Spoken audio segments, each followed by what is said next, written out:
Today we're gonna be unboxing the brand new Nikon Z6. I am so excited for this. I think I've even convinced my wife that these unboxings aren't boring. What? They are so boring.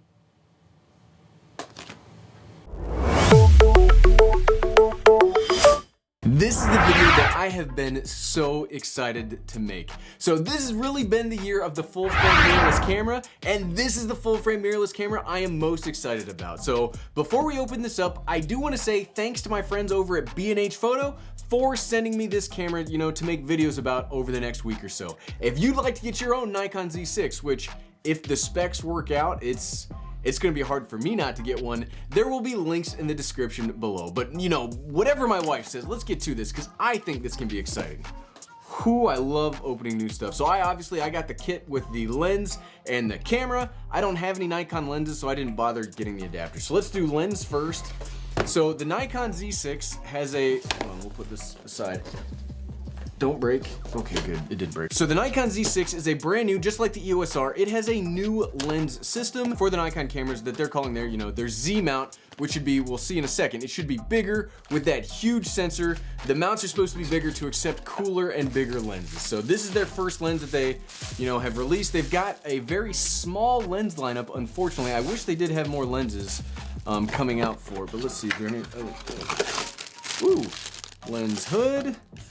And that is it. So we got the lens hood, we got a pouch, it looks like a lens pouch. Let's see what we got here. Yep, a little, whoa, it's a lens cleaning. Is it a pouch? It's a pouch, right? Yeah, it's a pouch. It's a lens pouch, which I think would also double as a cleaning thing. So lens hood and pouch, let's check out that lens. So that lens, the kit lens on the EOS R was huge and it was beautiful. Wow, that is also a beautiful lens. And it's not nearly as big as that RF lens. It's also not an L series lens, which is Canon's top of the line lens. This is the Nikkor S. But man, that's nice. It feels good. I like the focus ring, feels pretty good. The zoom, it's got like a catch. It's got like a catch there at the 24.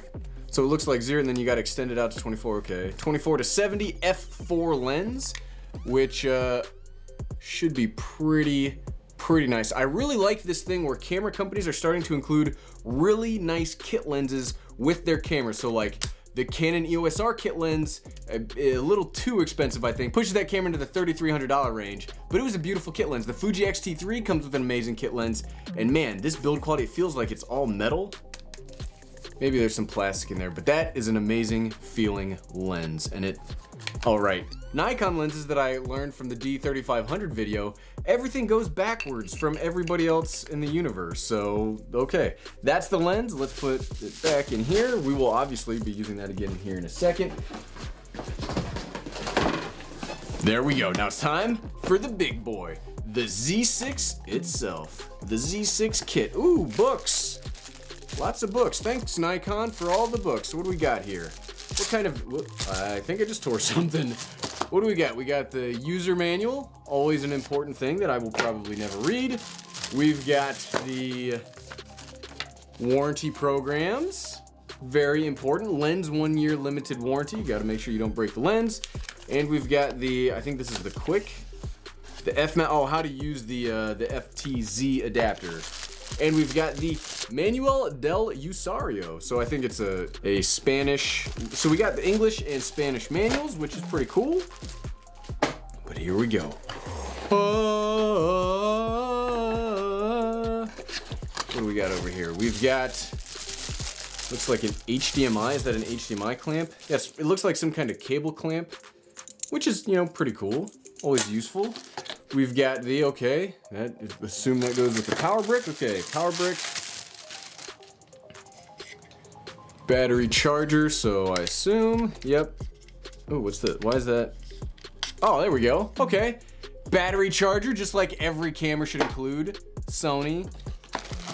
Cable looks like a USB-C to USB cable for transferring data. The Nikon strap, because so in the Canon EOS R, I asked if anybody still uses the straps. Let me know if you use the strap that comes with the camera. Leave a comment below. I'm curious to know who actually uses these darn things, because I've never used one. So let's put that down. the battery, which is super important. What do we got here? I don't know, again, I don't know much about Nikon cameras. I've only ever used, so I've used the Nikon D5100, which was my wife's ancient DSLR. That was like when we first started the channel almost 2 years ago. Then I did the video on the D3500, but so this looks like this is the Nikon EN-EL15B, 1900 milliamp hour battery. That's a pretty big battery. That's all the like accessory looking things we got. Now for the big show. Let's not, come on. Come on. Here we go. I think I tore that on accident. The Z6. That is a beautiful, beautiful camera. Now, initial impressions are it feels like a really wide camera. Like, look at that thing. That is pretty, it feels good, but I don't know. I like the deep hand grip.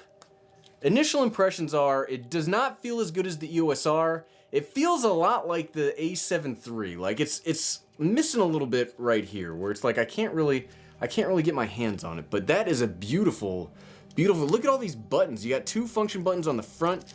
That huge Z mount. Look at that sensor. Man, I never ever get sick of looking at full frame sensors. Those things are just, they're gorgeous. That is a gorgeous, and look at how big that flange. So the flange distance is this, where the mount goes around, and this is supposedly one of the biggest ones out there right now.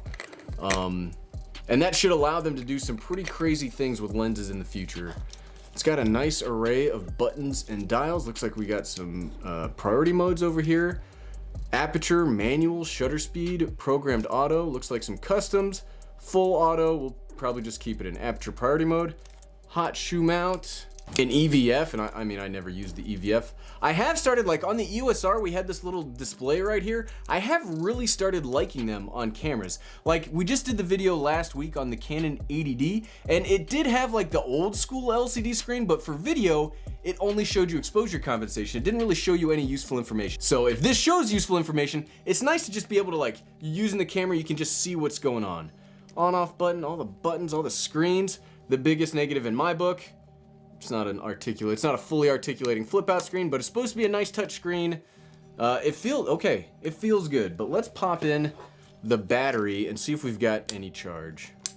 Okay, spoilers of editing, I actually charged the battery up a little bit, so let's see what we got going on here. Okay, I like the thing. One of the problems I'm gonna have with the camera is I do not speak Nikon in any way, shape, or form. So I'm a Sony / Panasonic, turning into a Canon guy too, like we're currently recording on the Canon M50. And I've been using, I don't know, Nikon's like the most confusing of the menu systems for me. Like my favorite is probably Panasonic and Canon, but that's a really responsive touchscreen. I really like that. One of my biggest frustrations with Sony cameras is they don't have a touchscreen that's usable. Like, it's just so nice to be able to switch things up as you want it. It's also got this really nice joystick. Looks like I can move the autofocus point around. AF, we got, a quick settings. This can record up to 4K 30 frames per second, and what I'm currently under the impression of, I haven't used it yet, is that the 4K 30 has no crops. You're doing the full width of the sensor, which is the best right now. Like, the A7 III crops in at 4K 30, the EOS R 4K crops no matter what you're doing. So full sensor readout 4K with the ability to do 10-bit out, like, this could be like the best mirrorless camera out there. I'm so excited for this. Another big negative about it that I've seen so far is, see that slot? Now, I don't care about the single card slot. What I care about is, that's an XQD card. I don't have any XQD cards. I use SD cards. So what I'm gonna have to do when we do the video test here in just a second is I'm gonna have to plug it into my Atomos 5 to record that way, because I don't have any XQD cards, and I'm not gonna buy an XQD card to make like a quick camera video on. So that's frustrating. I do wish that they had used SD cards. Single card slot, double card slot, I don't care. SD is my preferred media. I just wish we'd stuck with SD. What else do we got? We got all these buttons. Ooh, that feels, that's a good dial. Okay, well, let's see what we got on the side. We got HDMI. So we do not have micro HDMI, we have the mini HDMI. USB-C, looks like a remote. Headphone jack and mic input, which is darn near required. And we'll say I don't like these doors so much. I like that everything's together so that you can just plug. That kind of gets out of the way. One of my biggest frustrations with the A7 III was all of these port doors are almost impossible to get out of your darn way. Let's pop this sucker on. The Nikkor Z mount.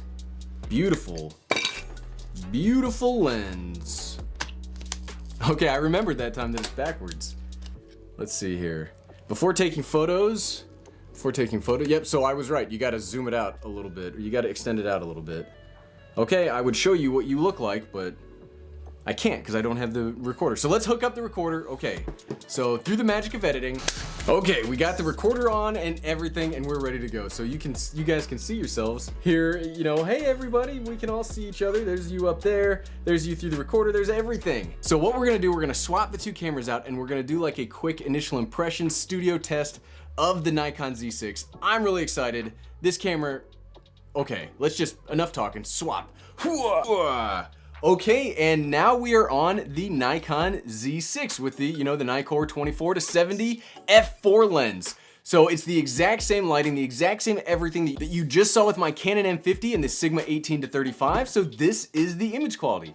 Now I just have it set up into straight aperture priority mode. I haven't messed with any of the settings. It's in 4K 30 frames per second, recording into my Atomos Ninja V because I don't have any XQD cards, but this is the image quality. I am so excited to see how this looks because it has phase detection autofocus, so it shouldn't be hunting at all. It should just be, I'm so excited for this camera. Like I cannot no kidding, the camera that I've been most excited about all year once they announced it was the Z6. Yeah, the Panasonic S1 is coming out. I'm not that excited for it. The EOS R I like as a camera, but I was not, I got that just as something to do. I do still think it's a fantastic camera, and I like it more after I've used it, but this is the camera that I've been excited about. Full frame, 30 frames per second, 4K, full sensor width, phase detection autofocus. It should have some legit stabilization I can't wait to try out. I cannot wait to see how this footage looks. I'm so excited. So let me know, what do you guys want to see out of the Nikon Z6? Leave a comment below about what tests you'd like to see. I'm already going to be comparing it to the A7 III. We're going to compare it to the M50 as a budget versus high-end camera thing. And do you just like this camera? What are some other cameras that you're excited about? Because I'm still kind of talking just so you can see the image quality, because I want to see how good it looks, and I want to see it for as long as possible. So if I'm talking, that's okay, right? I cannot wait to keep using this, and if you'd like to get your very own, again, links in the description below. Thanks for watching.